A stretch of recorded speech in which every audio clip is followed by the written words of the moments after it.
Thank you, Andrea. Good morning, everybody. It's a formal part of today's meeting. Andrea, have we had any apologies? Assume not, since we're all here. Everyone is present and correct. Any new declarations of interest? No. Nope. So first item then, minutes of our last meeting, 6 pages. People want me to go through them page by page, or are people happy to accept them and approve them in as one? See a couple of nods. So I'm happy to approve the minutes. Yes, happy with that. Yeah, happy to approve them as stands. Are there any matters arising that aren't elsewhere on today's agenda?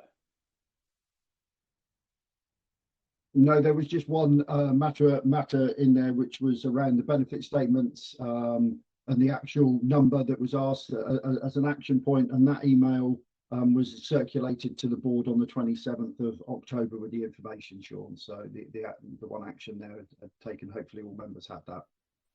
Okay, thank you.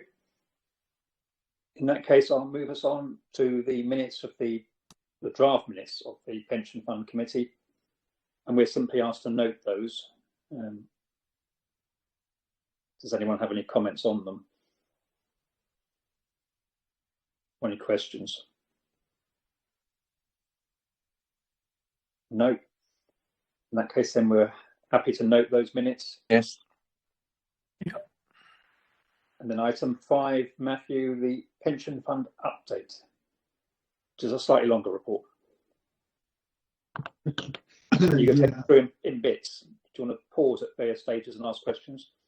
I think I might give a kind of very broad précis of the first few pages of the report, shall we say, and then open up for questions and debate from board members as we go through, Sean, if that's okay. Okay. Thank you. So ultimately, what you've got in front of yourselves as the board, pages 13 to 21 ultimately is my covering report, and the idea is that this pulls out the salient points of information, hopefully in a more concise way, and then the appendices are there if members of either the committee or the board wish to actually dive into the detail.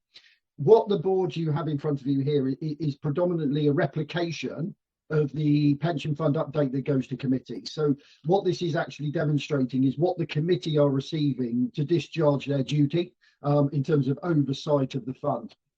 What this report normally will always do is actually be a little bit backward looking. So it's looking at the outcomes that have actually occurred in the previous quarter or maybe beyond that. So it touches on things like funding level, investment performance and ongoing activities. So it's the way of the committee to actually discharge its requirements in terms of the monitoring of its outputs.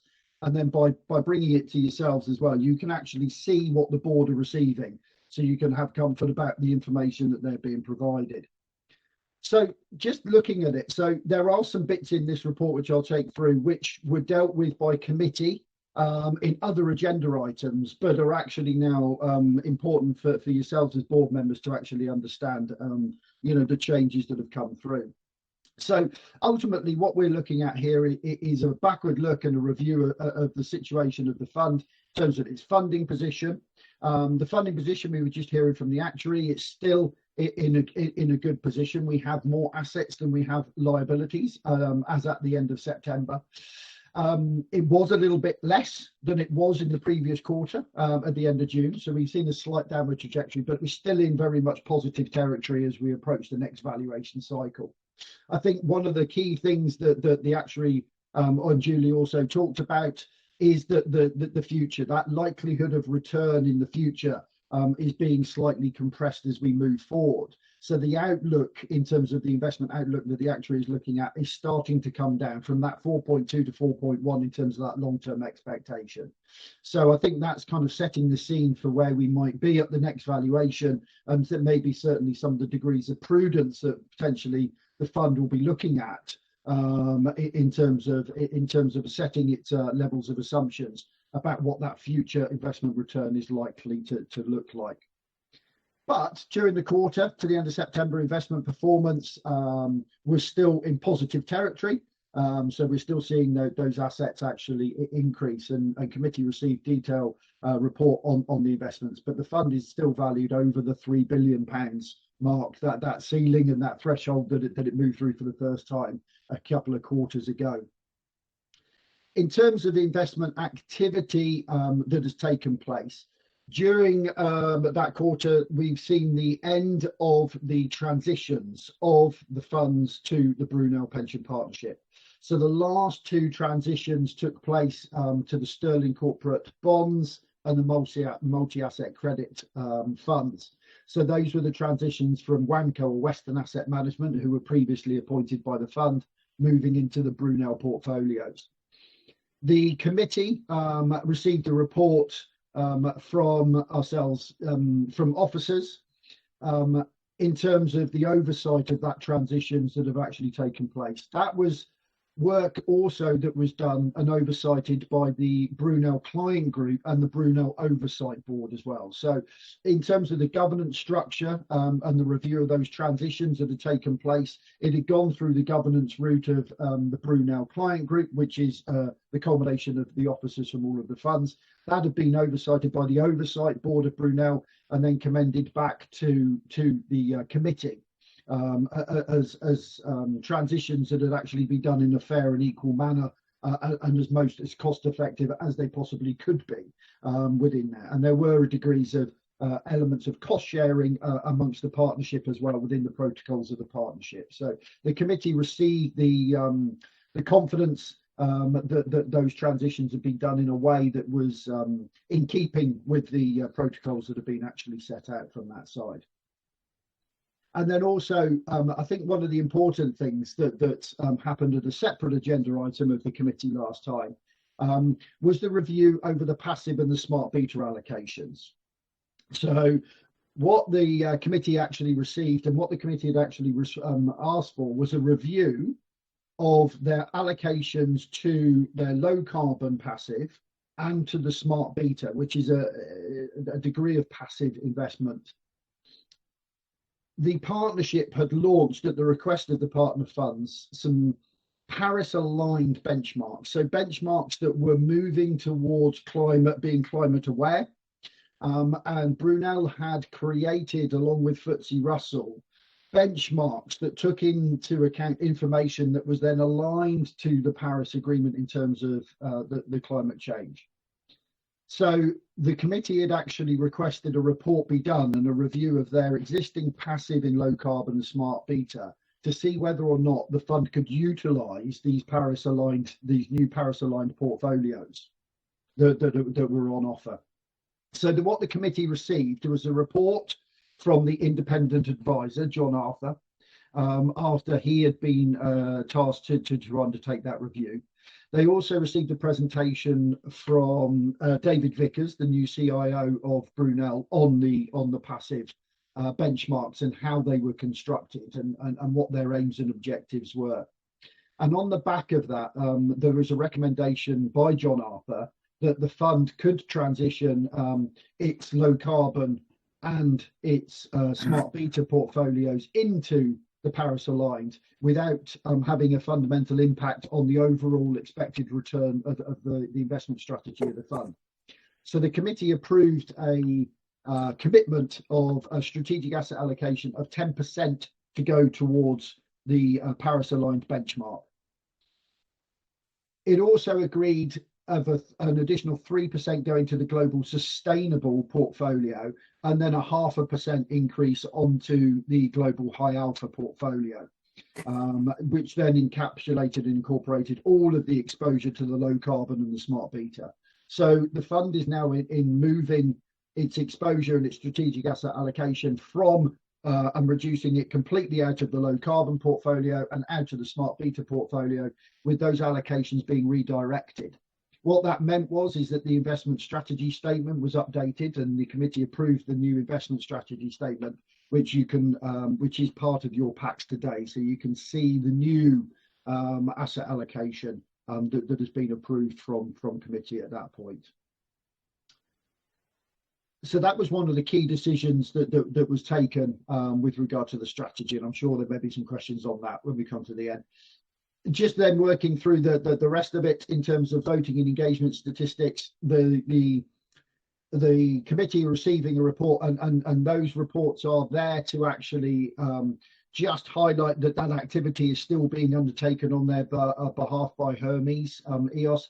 We receive an annual report over outcomes of our stewardship outcomes that Brunel provide for us.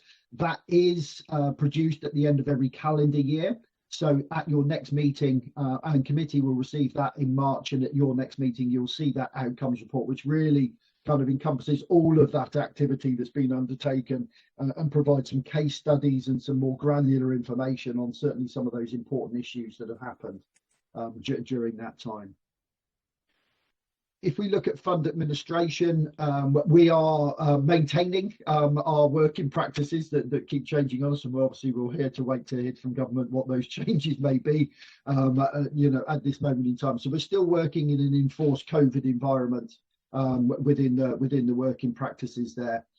In terms of the volumes of activities, we are still seeing increased levels of activities, especially in the areas of retirements, and I think we're on track to potentially seeing maybe the highest volume of retirements in any given years of where we actually operate at this moment in time. We are operating obviously underneath our KPIs and our performance indicators, our expectations of 90% at this time. We will see improvements over that because it's calculated over a rolling year. Because obviously we redeploy some of the resources in the first 2 quarters to review the benefit statements and the processing of the year end. So we will see hopefully a potential uptick, and we're expecting an uptick, in terms of that activity moving forward. But we are seeing increased levels, as we move through at that point. And in terms of the business plan, I think fundamentally we are on track. On page 19 and 20.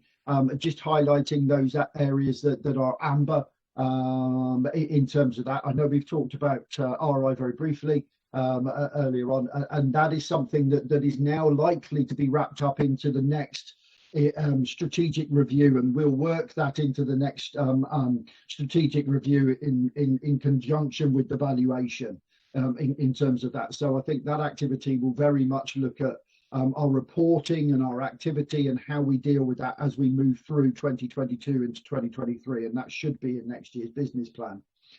The TCFD requirements, myself and Sean were on a call yesterday. We were expecting some consultation and guidance from DLUC, as they're now known, from central government before Christmas.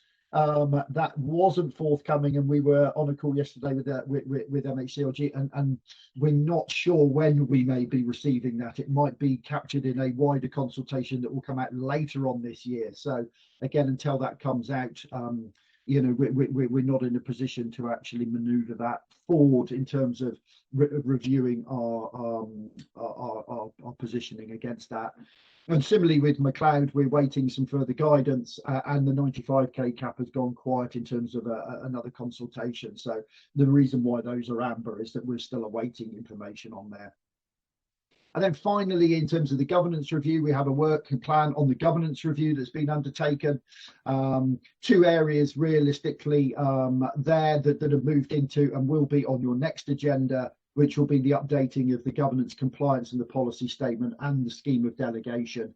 It was just purely, as you will see in a moment, there's a number of policies that went through committee last time. You'll be reviewing those alongside committee as well. It was just the sheer volume that we had, but it was spread over a number of quarters on that side. So that really kind of just summarises the backward activity and the output activity, and I'll stop there, Sean, and take any questions on any of those particular items. Does anyone have any questions for Matthew on any part of that?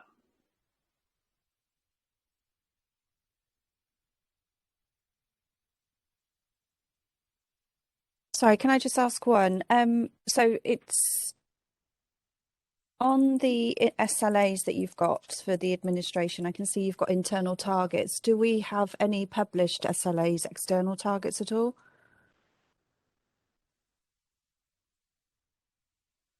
So in terms of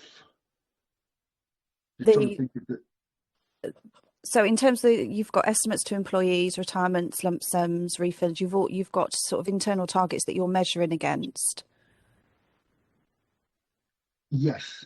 So are there any external ones? So for members to know how you're performing, because that's all internal to you.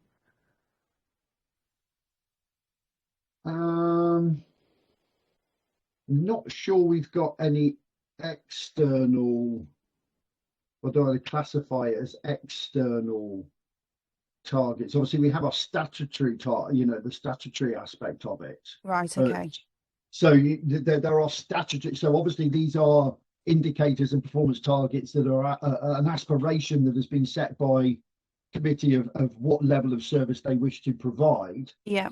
Ultimately, we have statutory requirements that if we were to not meet the statutory requirements, then we would then be having to report on as breaches and non-compliance in terms of that activity. So I suppose from an external perspective, and that I think that it would be captured by the formal process of reporting and regulator that would apply to that. If that Okay. makes sense. No, that does. Thank you very much.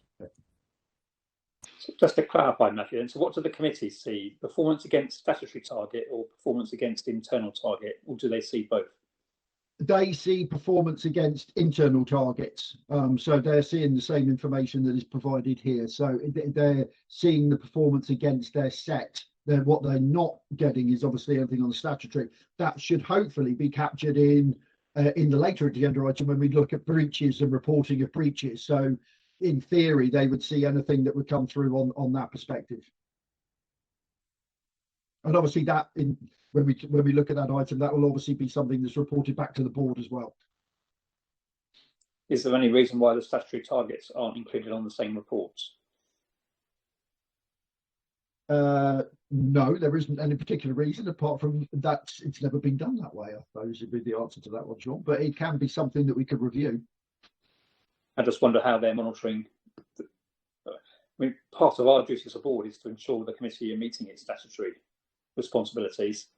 So it seems a bit odd that they're not monitoring the performance against their statutory targets. I think it's a good point. Actually, I don't know if it would be helpful if on all of those particular items, if there is a statutory requirement, maybe at 30 days or 60 days, that we actually denote that within the report. So there's a column that says statutory requirement 30 days, where it's been set, the expectation of the service level that the committee has actually set, and then obviously the reporting and recording against that in those cases. Would that actually help in terms of understanding having that data or that actually statutory requirement in there as well? Personally, I would say so. I'll go back to Annette since she asked the original question. Yes, I think it would. I mean, I think the internal targets would be set within the statutory targets. It's just that you're on the cusp at the moment, and what's that going to look like for the next quarter? But I think it would add a degree of comfort, yes. And the fact there are no breaches that are being reported as well just consolidates that. Yeah. Okay. Yeah. No. So that's a good point. I think if we put that in there as well, it's just it just has a bit better clarification, so people can actually see. Yes, you're not maybe achieving where your expectation is, but actually you're potentially well within the statutory timeline of your deliverables on that side. So that's a good point, actually. Yeah, we'll incorporate that in. Thank you. Any other questions for Matthew on this report? Again, on any of the items?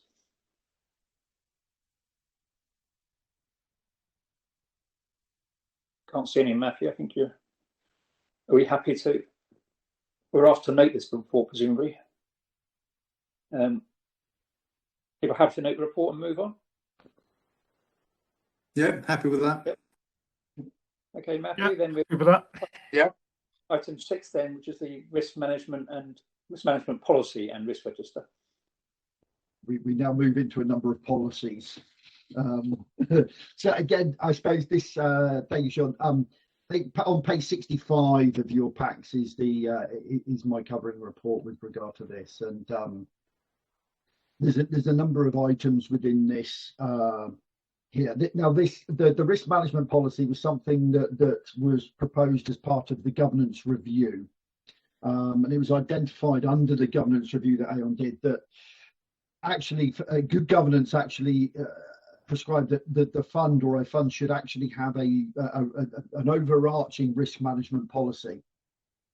There are degrees, and we have captured in the past areas of risk. So the investment strategy statement will have a risk section within it, but that is specific to the investment risk side.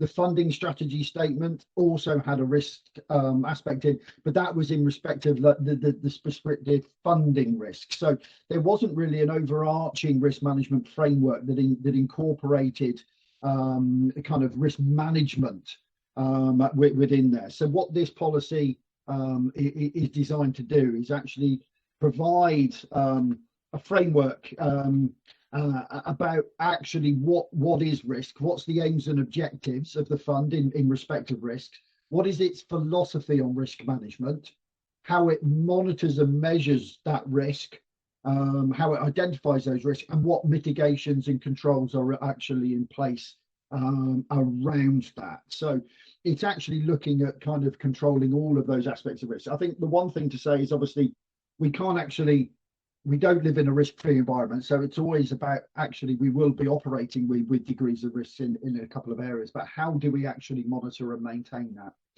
Now, ultimately, the risk management policy and the risk register will be one of the key component parts with regard to this.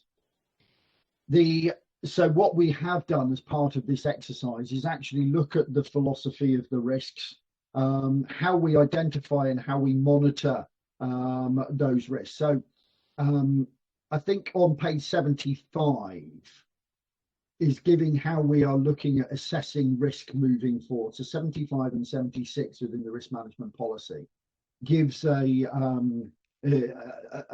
think pretty much an industry standard. They're different variations. You can use a 4 and 4 or a 4 and 3 and a 5, 1 to 5. What we've actually done here is replicated what the Gloucestershire County Council has actually adopted. So the members on Pensions Committee, the elected members on Pensions Committee, are used to seeing risk registers throughout their time within the council. So what we've done is replicate what they would see in other areas rather than actually come up with our own in terms of the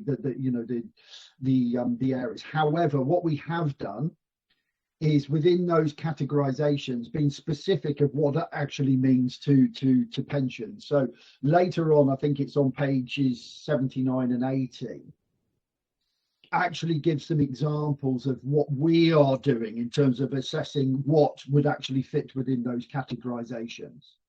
So it hopefully gives an expectation of actually what will actually how we will assess risk, and then what actually some of those aspects will mean, and whether then they are RAG, red, amber, or green moving forward in terms of that. In terms of reporting, obviously this is something that will go to committee on an ongoing basis and to the board, and is one of the key things for to be looked at on an ongoing basis on that side. So if we actually look, you're hopefully aware of the existing risk register, which is still attached at this moment in time, and we will look at that in a moment. But ultimately, what we're also then trying to do is provide something that is maybe slightly easier to deal with in terms of that. So on page 83 is an example of what we are looking at delivering for committee and yourselves in the future. So page 83 is a heat map, which is provided over those 3 particular main areas that we will actually then categorize our risks in: to funding and investment risks, to the administration and communication, and to governance risks. So we will put those 3 categories together and put the associated risks to those 3 areas together. We will then map where those risks are sitting, so you can actually see if you're outside of your risk tolerances. Now, as part of the request from committee, which we're still working through, there is a request also to have some kind of bar chart about how many risks that you've got in each of those categories, how many are in scope and how many are out of scope. So there's a metric and a very easy metric to actually see if there is a particular area where you may be a little bit more out of kilter in terms of the total numbers, rather than trying to add up the number of squares and the number of boxes. And we're looking to actually deliver that as part of the rollout on this side. So hopefully you'll be able to kind of see that what we're trying to produce is something that visually people can actually pick up very, very quickly and actually see and focus down on the risks that they need to be aware of if they are operating outside of their tolerances. On page 84 is then also an example, and we've just got the example at this point of just one singular risk that we took, where we were a little bit more focused on the risks, the likelihood, and how we will be providing information on each of those particular risks moving forward in comparison to what we currently do. So what we will also have is a target risk. So, you know, where are we comfortable, or where is it comfortable that it's been set that risk and operating? So going back to my earlier comment that we will always have risks, but where are we comfortable with setting that risk target for that particular activity? So you hopefully will see that we're bringing on the degree of how we're assessing those risks and looking at those risks moving forward. So that's really covered in page 84. And then the last part from myself is actually from page 85 onwards is the existing risk register that was reviewed by committee and is being passed to yourselves here. So again, just really an update of where we have on those particular risks.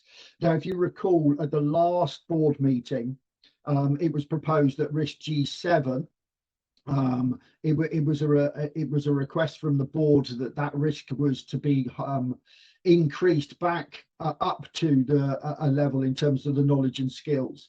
We took that back to committee and they agreed to re-elevate that particular risk around the impact of the training and the experience until the training plan had actually been delivered and we were further back into there. So committee actually appreciated that feedback from the board in terms of that particular risk, and that one remains elevated at that particular time and has gone back up. The committee approved and adopted the new risk register and approved the risk management framework. They did ask for one addition to be added, which was a definition of risk, which I did incorporate, and it is incorporated into the version that you actually have in front of you here. So on page 70, there is a paragraph which actually defines a definition of risk within there. So that was a request that was actually made by committee to incorporate that, and that has been done. So what you have in front of you is the policy that's been approved by committee in terms of the risk management. They have agreed the adoption of the risk register and the heat map, and I think that they were appreciative of the way that will be coming through. And now obviously it's for ourselves to go and actually map our existing risks into the new risk register. As part of that process, as I do that, just to let you know, we will also then be doing and issuing that to the investment advisor, John Arthur, and to Julie as the actuary, to ensure that from their perspective, as the advisors to the fund, we are capturing all of the risks that they would perceive that we should be capturing on that risk register as well. So as part of that next process, they will input into that risk register at that point in time. So predominantly at the next board meeting, we should have a new risk register to look at with it in the new format moving forward. So on that, Sean, I'll stop there and take any questions on any of that. I mean, risk has been an area that the board has focused on a lot, I think, over the life of the board. I think this is probably a really important report for the board to be looking at and being comfortable that the policy is comprehensive and people are happy with the criteria in that policy as well. And then I think the only questions about whether the presentation is helpful in terms of particular heat map, which is new, and then the changes to the risk register. So, I mean, if we take the policy first, have people got any questions on the policy, and are they happy with the criteria, which I can't remember, Matthew, what pages you said they were on. I think there's the definitions of what the different levels of risk are. What's critical, what's severe, and then the definitions of what's rare and what's almost certain. Yeah, so page 75 gives you the methodology of like the impact versus the likelihood and how we then assess that. And then what we've then done is then given it's specific in relation to pensions activity and the funds activity about what we would consider to be a critical event or an insignificant event that is actually then so when we're actually assessing it, and I think this is where the area of challenge could be about somebody's, because ultimately it will be an interpretation of an individual about what a potential impact will be. That's when we map it through to this, it's actually understanding at the next stage that, you know, you set that risk at moderate. Is that only, you know, is it a moderate financial loss or is it a major financial loss? And I think that's where the subjectivity will come in and the challenge potentially will come in to make sure that we actually categorize all of those risks appropriately as they change. Because obviously as regulation changes, things will change in terms of those impacts. So it's just trying to actually put some metric around how we make that assessment and what is classified as a critical versus a major or moderate or minor or insignificant in these particular examples. I assume, Matthew, that if there's only a moderate financial risk, but it's going to lead to a public inquiry, then that would be deemed as critical. So it's the higher of the... Exactly, yes. Yeah, it will be the highest kind of impact will denote the level that it will be set to rather than that. So yes, if it was, in your example, a moderate financial loss, but it was actually reputationally something that was going to lead to a public inquiry, obviously that would be deemed as critical at that particular side, you know.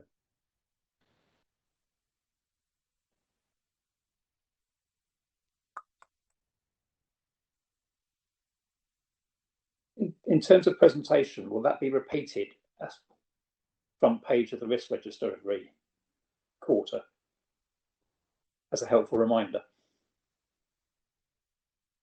What the criteria for assessing? Yeah. Actually, that's a very good. That's a very good point.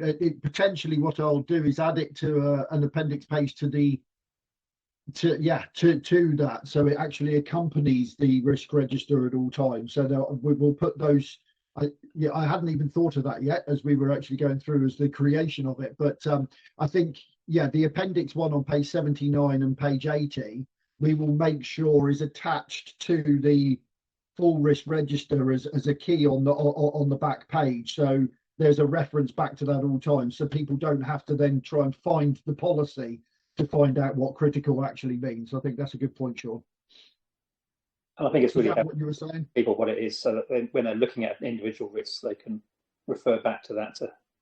Yeah.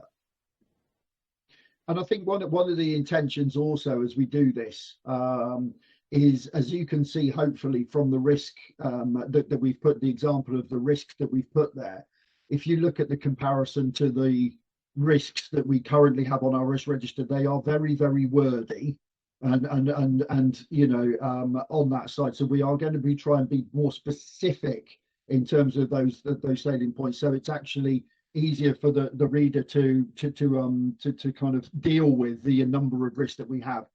We'll also look at potentially combinations of some of those risks. So as we do this next stage of the work, what I'm attempting to try and do is that we'll take the existing risk register, and when you receive the new risk register, I will have a mapping of the existing risks or a narrative about why that risk is no longer applicable or whether or not it's being combined with others as we go through. So hopefully for both yourself and committee, we'll have some comfort that we've done that assessment risk and actually taken the current risk register and remap that across and how that's actually operated, so you can actually see, rather than actually having to kind of relook at the entire thing as a complete standalone new piece of work. Okay. I think that's a good idea. When I look at this register, I kind of as most would probably do, you look at the right hand, the residual risk column, and see, are there any red ones? No, good.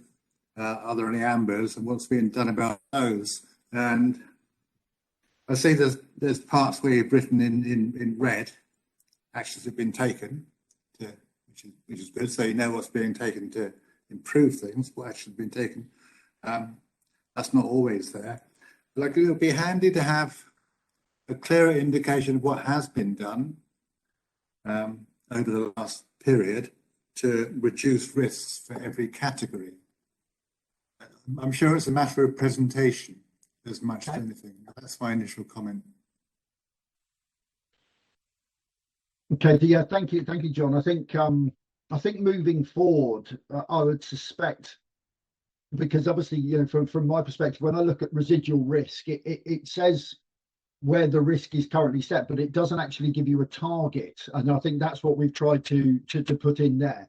So in the future, what hopefully you should be expecting, and hopefully what we'll be delivering, is that if a risk is out of target, what is the risk mitigation plan? What is your plan of action to actually look at that risk? What are you doing? So there'll be a narrative around any of those risks that are outside of the tolerance levels. So we will be providing that narrative to yourselves, so it's really, really clear. Because at the moment, yes, you know, if I look at, say, a particular risk where there is some red narrative on it, at the moment, the risk register says, well, that's the inherent risk, that's the residual risk. Yes, there's been some action, but is that within your risk tolerance or is it not in your risk tolerance? So I think that was the bit for me that was missing from that. So now what we can actually do is become a little bit more focused and actually assess and make sure that those risks that are outside of those tolerances, what risk plans have you got in place? What mitigations, what actions are you taking to actually deal with that, which hopefully will make your role and responsibility a little bit easier, because you can hone straight into those and go, right, Matthew, what are you doing about this, you know, in the future? Certainly having the heat map is going to make it a lot easier to identify where we've got issues. So if we've got something that its target is green and it's set in red, that says to me we need a plan of action for that pretty quickly. Yeah, and it's a very useful visual sort of tool that you say, right, these are the risks that we've got problems with that we need to be addressing as soon as possible. Yeah, so I think alongside this, I would suspect that what I will do is develop a kind of a standard template report that will capture any risks outside of risk tolerance, and then have narrative around it that will accompany this documentation. So hopefully what you'll get is the heat map. You'll get obviously the detailed risk register underneath, hopefully slightly cut down version, more succinct to what you've got there. And then what you'll then have is a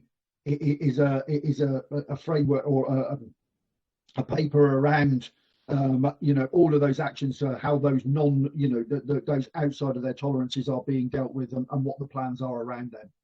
And that's those three key documents should then bring everything together and be able to be a little bit easier for everybody to focus down on those particular issues that we've got. Sounds good. Thanks, Matthew. Can I just say something in terms of presentation, Matthew? I agree with Michael, the heat map, a good idea, and it focuses the mind quite quickly on what you want to look at. Just to the proposed risk register below, I think the smiley face is a step too far, if I'm honest, or the unsmiley face, because actually when I first looked at it, I saw green and then saw an unhappy face, and I thought, oh, what's going on there? But actually, it's not green, it's amber, and, you know, I think, you know, probably, I think colours and heat maps are probably fine, but it's just a point in presentation, if I'm honest. But yeah, maybe a step too far for me. Okay. So no smiley faces. Because on that example, Matthew, I'm assuming because it's the target's green and it's currently at amber, we should have had actions in words in the columns that talked about date not met, target for date to be met, and further actions to be taken. And if this was a real risk register, we would have real concerns that there's something that's not a target, and yet there's no action to Yes. to mitigate this. Yes, exactly. So this would be an example of something that would be really concerning to the pension board. Yes. If this appears on the real version. Yes, if this appeared on the real version, you're outside your risk tolerance and there's no actions and there's no ownership of that action or anything else that's going on. Yeah, that would be the material concern that you would have. Yeah, or no timelines. Yes. Okay, people happy with the policy and the revised presentation of the risk register and the introduction of the heat map? Subject to the comment made already. Yeah, happy with that. I'm Yeah, happy, happy. And I think having that summary of the areas that are outside of tolerance will help support and strengthen this. So yeah, I'm happy. Okay. So I think subject to those comments, Matthew, I think we're very happy with the policy, and again, to note what's been proposed. People are therefore happy to move on to item 7, which is the reporting and recording breaches of law policy. Okay, thank you. Yeah, so again, cover report starts on page 99.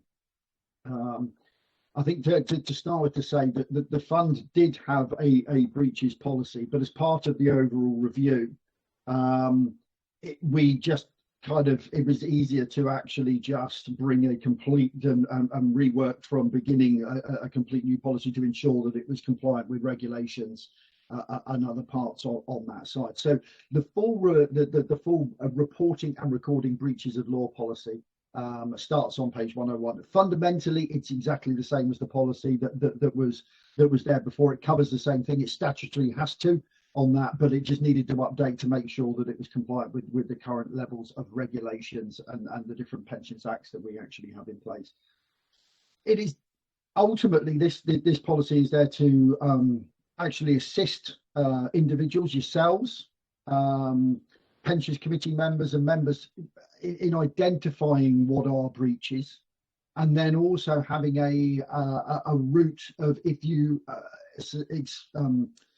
feel that there is a potential breach, what you then would need to do in terms of the reporting and the responsibilities for yourselves within that. So it's a policy there that's to assist all parties, yourself, pensions committee members, and everything in discharging your duties around any identified breaches of law and how you would go about reporting those and what is actually needed from that side. So again, hopefully it's something that is not unknown, to yourselves in there. What will be coming through is actually the reporting and recording of breaches. So I think there is an example within here, I think on page 116, of a log and a breaches log that will actually be provided. Now, what in the future, what we will be doing is reporting and bringing that back as a standing item in that first agenda point that we talked about, the fund update. So within there, that will be reported to committee and will be onwardly reported to yourselves as the board. So what you'll actually see are any breaches that are being reported within the previous 12 months and ongoing will be reported to you on an ongoing basis and be a standing item. So even if there haven't been any breaches, you will know that there haven't been any breaches, because we will come back with a nil return on those particular breaches moving forward. So again, this is just really kind of as part of the governance review, is about good governance. It's about kind of highlighting, when we were talking earlier about the statutory requirements, is the fund meeting its obligations. This would be the way that we would actually be able to determine whether or not the fund is actually meeting its statutory requirements, and if it wasn't, what those implications would be, and if they are being reported, and what those mitigations and actions are, and ultimately whether or not they need to be assessed and then escalated accordingly from there. So the report contains information about how you identify breaches, what constitutes a breach, and then how you would go through the process, and who is responsible for that, because ultimately we are all responsible within our actions if we identify something to actually report it on that side. So again, Sean, I'll stop there and open up for any questions with regard to this particular policy, which again was approved by committee at their meeting. There wasn't any additions or amendments made. So the report and the policy you have in front of you is exactly the same as that was tabled and approved at committee on the 3rd of December. Thank you, Sean. I think this is clearly a key issue for the board, given our statutory duty to monitor the performance of the committee to ensure there are no regulatory breaches. So I think this is a key area for us. I welcome the inclusion of the log every quarter. People happy with the policy itself in terms of what it's setting out? Yeah, it's fine by me. Yeah. Yeah, It covers their own role as members of the board.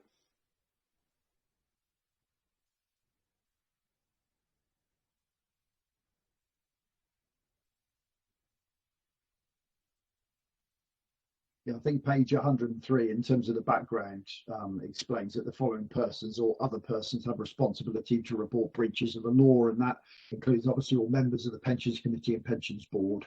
So, you know, it is a responsibility as part of your role that if you have identified any breaches, that you would then look towards this policy. This policy is published on the fund's website, so it's accessible, as all of our policies are published on the pension fund website and on the pension fund page. So it is open and transparent in terms of the policy that we would follow, and it's there for yourselves to actually be able to pick up and follow if you've identified a particular breach. So you know the steps that you would need to take in terms of that as well. What we will be doing at some point in the not too distant future, as part of the training plan, we will bring in some training with regard to this, and we will have a training session about what are breaches, what is the impact of the effect, and we will actually provide you. And we're also going to do the same with committee, so it'll be the same training that we'll provide around actually, what breaches are, what you need to do. So we will actually provide some training around this policy and build that into the training plan over the next 12 months.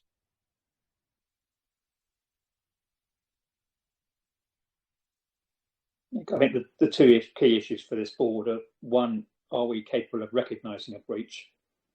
And then secondly, if we recognise one, do we know what to do about it? And I think the policy here sets out exactly what it is that we should do about it. And then maybe the training will also help us make sure we recognise what a breach is. I think the simple question today is having read the policy, are people happy that they would know exactly what to do in the event they suspected a breach? If they are, then I think the policy is doing its job. personally, I think I don't really know where I'd find out about a breach, apart from in this meeting, by which time everyone would be aware of it by definition because it's on the agenda. But I think the policy is fine. There's a kind of working document. We'll see how it goes. Yeah. Well, I think, John, that comes back to some of the comments we were saying earlier about the admin report in terms of making sure that there's performance monitoring against statutory standards, so that we're sure the committee is measuring its own performance against its statutory duties. Because that would indicate a breach if we had a set of performance reports that all showed that everything was being done outside the statutory deadlines. So I think part of the onus on us as a board is to look at, are the committee monitoring all areas where they've got statutory duties? Are the performance reports on these areas? Have we got access to them as members of the board to ensure the committee are reviewing it? And if we find something that the committee have ignored, where we believe is a statutory breach, then we would use this policy to follow up on it. Yeah. So, I mean, one of the takeaways. Correct information. One of the main things I took away from the recent training was that although a lot of the content of these meetings are about investments, I'm not saying it's inappropriate, but really what we were told in the training was that the pensions board has a kind of fairly limited responsibility in terms of investments. It should be more concerned with things like administration. So I think breach of the law policy and the risk register, two things which I think personally I'm going to focus on and go through in detail in advance of every meeting, which I think I haven't done before. There's so much stuff on the agenda, it's difficult to know what to. Yeah, I would endorse that, John. Those two areas. Yeah.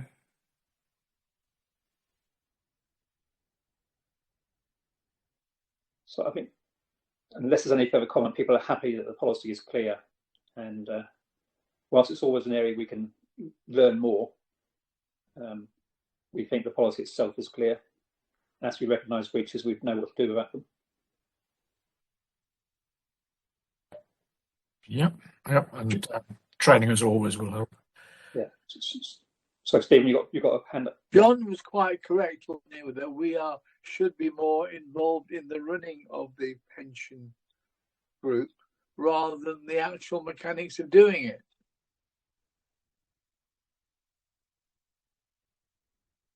Is that correct?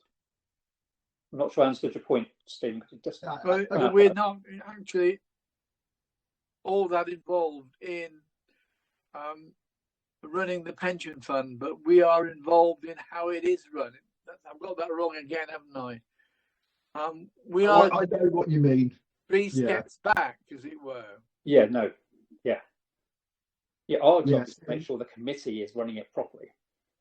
Yeah. Yes. Yeah. And that's what you're saying, isn't it? Yeah. They're responsible for making sure it happens. We're responsible for making sure that they're doing their job in accordance with the regulations. Yes. But that's a bit more difficult, isn't it? It's challenging, definitely, but I think, what we're looking for is to ensure we're getting sufficient information from the officers so that we can identify that the committee is acting in accordance with its statutory duties. Yeah. So I think that, which is why I said, going back to the point that Annette made earlier, it was really important that performance monitoring does reflect the statutory responsibilities, because that then helps us at a glance identify if there's any potential breaches. I think as we learn more, the question is are there any other areas where we think we need more information to help us identify risks of statutory breaches?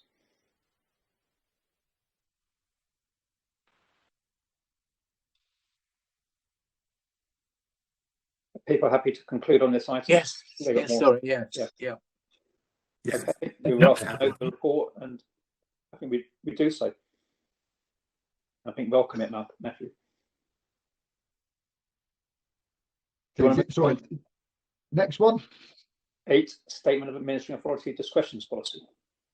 And I will apologise, obviously, for the length of the papers. Unfortunately, this is just the sheer volume of policies that we have. But I think this is kind of going back to Sean's point, the key part of, the role of the board to ensure that these are in place. So this will kind of give that framework of how then the committee operate. So the next one that we had was the Statement of Administering Authority Discretions Policy. My cover report again starts on page 119 in there. The actual discretions policy starts on page 122 and covers a number of discretionary policies that the administering authority actually sets about how it will apply the regulations. So it is fair and equitable to all parties. So people would know how to expect and what to expect in terms of the decision making that is made on the fund and how the fund actually applies. Now, the fund did have a discretions policy. It was last reviewed in 1991, so it needed a little bit of an update up on there to make sure it complied with the regulations as we move forward. So it was drafted to make sure that it was actually covering all of the key strategic policies in terms of the regulations that it had. It also covers a number of discretions for the employers as well about how the fund will operate and how it will actually put itself through. Fundamentally, it reflected how the fund was actually being operated in terms of a number of these particular areas and how discretions within the fund were actually being applied on their side. Now, there were some amendments, some minor amendments to it. So I think reference number 45, I think, is one that we just need to, where is it, number 45? Which is on page 130 of your page. Now, the committee received an agenda item earlier in their meeting on the 3rd of December with regard to the abatement of pensions. And the fund was still applying abatement to retirees or pensioners of the fund. And what ultimately abatement was basically if a retired member returns to employment within local government with access to the LGPS, you would reduce their pension so their pay and their pension didn't exceed what they previously earned.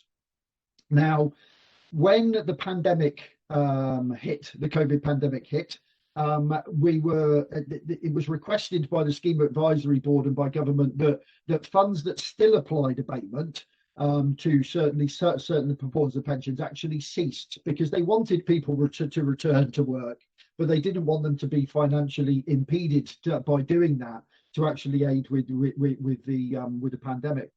Now, very quickly, abatement doesn't apply if they actually went and worked elsewhere that wasn't attached to local government. It only applies to pensions pre-2014. So you are no longer allowed to abate a pension for anybody that was earned post-2014. So there was an anomaly. It was a historical part of the regulations. As part of the process, the Scheme Advisory Board also did a survey of other pension funds, and the vast majority no longer applied abatement, because it was just felt that what it was actually doing was restricting the ability of an authority to actually recruit the right person for a job, because they might not want to come back into local authority if they were going to receive a reduced pension. So committee agreed that what it would do is that for all future retirees, that abatement would no longer be applied. So now the policy is of the particular fund, and that discretion was changed, that we would no longer now apply abatement to any of the pension entitlement pre-14.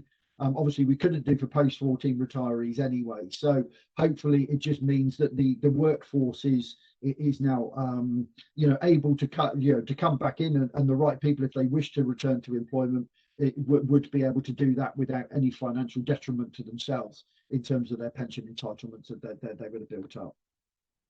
So that was one of the major changes. The only other one really from an operational perspective that changed was reference 12 to 15, and this applied to admitted bodies and admission agreements. I think historically, when the previous Discretions policy was put in place, there wasn't that many admission agreements that were being drafted at that point. This, remember, was back in the 1990s when that wasn't really the case. So if there was, it was an experience that happened very, very rarely. That contracts of services would be being put out by the employers. There was limited number of employers obviously attached to the fund at that point in time. So any admission agreement would actually go to committee for their approval before actually you could actually do anything. Now, we obviously work on a quarterly cycle, so it can have an impact in terms of the turnaround. From an operational perspective, now the admission agreement is now something that will be applied by myself as head of pensions and agreed within the protocols, taking the legal advice and putting those admission agreements in place. So it doesn't need to go to committee. However, committee will be reported to about new admitted bodies and those admitted bodies that are leaving as well, because that's something that isn't reported at the moment. So all employer activity will now form part of that fund update as well, of where employers and new employers are coming onto the fund, and obviously when employers are leaving the fund as well. So there is a true picture of employer activity that goes back to committee and yourselves on an ongoing basis, so you can actually see that level of activity that's moving forward. Outside of that, I think that the policy is there. And again, this is published on the website, on the fund's website, so all members and all employers can actually see how the fund will discharge its discretions in respect of the regulations on a fair and equitable basis. So all members should and employers will know what to expect and in what particular areas on that side. So I'll stop there, Sean, and hand back for any questions. Okay. Does anybody have any questions for Matthew on this item? Could I just ask one? Sorry. John, yeah. Just in terms of the 12 to 15, obviously it's sensible to make those amendments, but will there be any reporting back to the committee or the board on what omissions have been accepted or removed or taken away? I absolutely agree. It makes absolute practical sense, and as you know, I've been asking for some myself, so that's fine. But I suppose it's just a matter of, will there be some sort of reporting of new omissions or ones where they've ended, etc., etc.? Absolutely, John. That will be reported on a quarterly basis as part of the fund update. So all employer activity. So if there are any new admission bodies, they will be notified to both committee and board, and any employers that have ceased participation in the fund will also be advised to committee and board as well. So that will be a standing item on that quarterly report. Thanks, Matthew. Okay. Any other questions for Matthew on this one? Not from me, no. Okay, we're asked to note the report. People happy to do so? Yep, fine by me. Okay. Thank you, Matthew. Do you want to move us on then to item 9, the pensions arrangements for outsourced services? Yep, thank you. So the last one of these major items, your papers have been reversed. So you've got the appendix first, and then my covering report at the end. So the covering report is on page 147 to 150, and then you've got the detail around the outsourcing and the potential use of pass-through. So if I look at the covering report, what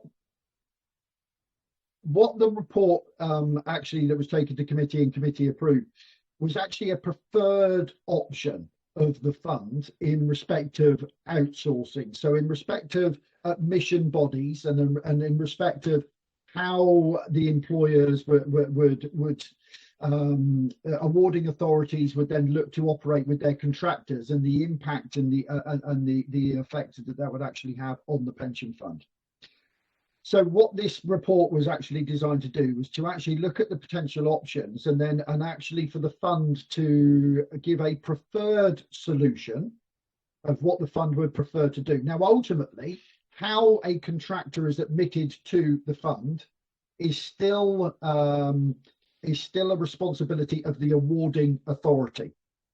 So whether that's an academy, a district council, county council, or whoever, it's down to the awarding authority to determine the basis of which they wish that contractor to actually be admitted to the fund. Ultimately, it will have to incorporate within regulations, and then the fund would accept that contractor, bearing in mind all the legal agreements that would then be drafted in accordance with the way that people would actually come through. So ultimately, the way that the majority of contractors have been coming onto the pension fund, onto the Gloucestershire Fund, historically has always been on what we call a fully funded basis. So a contract would be put out, the contractor would take on the assets and liabilities of that particular workforce. So they would take on a position that would be fully funded at the point that they took on that contract, and they would be responsible for the assets and then ultimately the liabilities for that cohort of the population. Now, what we were also finding is that as part of that process, we would then also, as a fund, require a bond to be put in place to actually cover the financial position that may or may not be there for the contractor at the end of that contract. Within the COVID pandemic, the bond market has pretty much ceased to exist, and we were finding that contractors were having difficulty in securing those financial bonds that were being required. So we were looking at different ways of which contractors could actually be admitted to the fund. And what we were seeing was that within the LGPS, and especially in respect of the exit credit regulations, which came into force as well, is that the use of pass-through was becoming much more prevalent within the LGPS, and was something that actually, for a number of the contracts that are being supplied and the admission authorities that are coming on board, would actually be a better outcome, because ultimately the awarding authority would stand behind those within the regulations, stand behind the liabilities as the funder of last resort anyway. So actually allowing those liabilities to remain with the awarding authority for the term of the contract actually had certainly some advantages on that side. So the fund looked at that, and we took advice from the fund's actuary on the process in terms of it. Within the funding strategy statement, we don't need to revise the funding strategy statement to come out with the preferred option of the particular fund at this time. It is captured within there because it was in there from the awarding authority. But the fund actually and the committee decided that what it would do was actually put that preference out, that actually the preferred way and the route for contractors coming on board would be to utilise pass-through moving forward. So as part of that, we are working with the actuary, and I have it to my right-hand side at the moment, and we have got a guidance note that we will be issuing to all of the employers, so the academies, the districts, about the new preferred option and the routes and the ways to actually go through. But as I said, it's still down to the awarding authority to determine the way that it actually wished to actually work with the contractors moving forward. So this gives a preference for what the fund would like to see. From an administrative perspective, makes it easier. From the awarding authority's perspective, should hopefully mean that you're getting better quality or better costings in terms of the contracts that will go out, and also it will reduce costs, or certainly on the contractors in terms of actuarial costs. It also avoids the ability for the contractors to then need to account for those pension liabilities on their balance sheet. So the accounting standards wouldn't apply because they wouldn't have those liabilities moving forward. And it gives a greater degree of certainty. And also what it also does as well from the exit credit perspective would stop the contractor actually potentially receiving an exit credit to take advantage of, say, market returns.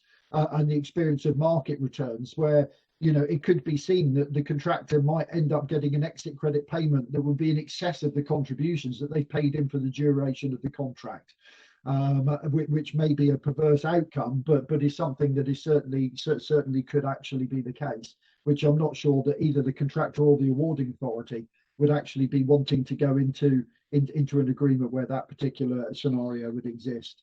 So the preferred option is there. We are delivering some guidance notes around it, but I think obviously for yourselves as the employer and employer representatives of this, I think it's quite a critical move in how the fund is trying to interact with its employers and moving forward on that side. So I'll stop there, Sean. People got any questions on the policy or any comments they wish to offer? I think it's just more for my understanding on the approach of setting contributions, because it sounds like there's a risk to the fund because they would have a cap. The contributions are not aligned to the triennial valuation. So I think it's just more for my personal understanding to understand the risk. Okay. So fundamentally, there is no risk to the fund because the liabilities will still remain with the awarding authority. So as an example, I'll try and make sure this. So a contractor, the way that we're approaching this is a contractor will be given a set percentage to pay for the length of that contract. So let's take that as for instance, as 20%. So they will pay 20% for the life of the contract. Those liabilities, when we do the actuarial valuation, that cohort of individuals and their liabilities will be calculated alongside the awarding authority. So whoever actually set that contract out. So in the case of yourself, it would be those people would be cohorted within there. So if it was found that actually the fund needed 20.5% for that cohort of individuals, that 0.5 would be captured within the contribution rate of the academy or the awarding authority as part of their secondary contribution rate. So ultimately, the experience is actually captured within and we've dealt with. So the fund, everything is being still treated the same, because ultimately when that contract ceases, all those liabilities in theory would pass back to yourself as an awarding authority anyway.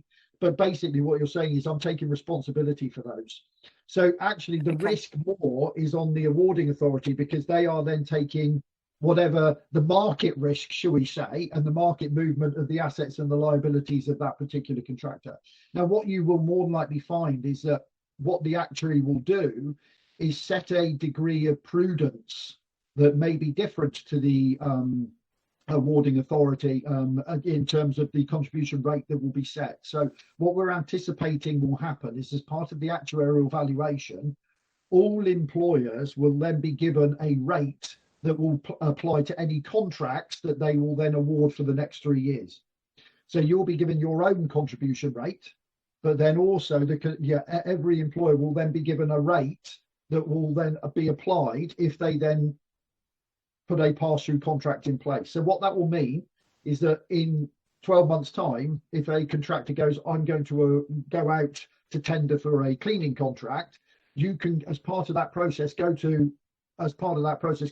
to any of the incumbents. You will be expected to pay X amount for the length of the contract. What that should mean is that the awarding authority, because there's more certainty, the awarding authority should get kind of a better quality bids, because the contractors will know what their obligations and their costs will be for that period of time. Okay, thank you. No, that makes sense. Thank you. Has anybody else got any questions or comments on the fund's preferred approach?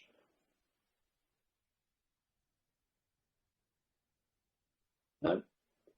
For me, nope, none from me. People are happy to note the report? And as I said, from the fund's perspective, we will be issuing guidance out to all of the employers imminently with regard to the preferred option. So it will give all of the employers on the fund information about how the preferred option is now available to them and what they need to go through to actually implement that as well. Right. Okay, that moves us on then to the last item. Andrea, do you need me to read the wording? If you could please, Sean, and then if we can just pause there just so I remove the recording bot. Thank you. Okay. So that in accordance with section 100A4 of the Local Government Act 72, the public be excluded from the meeting for the following agenda items, because it is likely that if members of the public were present, there would be disclosure to them of exempt information as defined in paragraph 3 of part 1 of schedule 12A to the Act, and that the public interest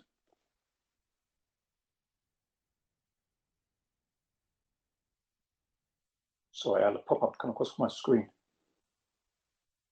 Public interest in withholding the information outweighs the public interest in disclosing the information to the public. Thank you. Do you all agree to exclude the press and public? Agreed? Thank you.